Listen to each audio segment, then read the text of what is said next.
Ja vīrietis grib būt sekmīgs darbā, biznesā un būt labs tēvs, viņam jābūt labā fiziskā formā, jārūpējas par pareizu atpūtu, uzturu, kurā balansā ir viss veselībai nepieciešamais – olbaltumvielas, ugļhidrāti, vitamīni, minerālvielas un arī tauki.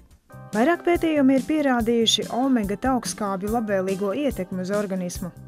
Nepiesātinātās omega-3 taukskābes sekmīgi uzlabo asinsvadu stāvokli, palielina to elastīgumu un normalizē asinsspiedienu. Kardiologi to bieži iesaka pacientiem ar sirdsslimībām, pacientiem pēc infarkta. Sirds-zivju eļas nepiesātinātajām taukskābēm piemīt holesterīnu pazeminošs efekts.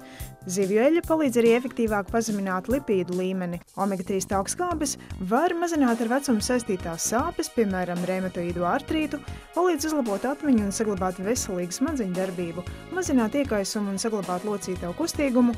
Tās ir kopumā svarīgas veselīgai imūnsistēmai.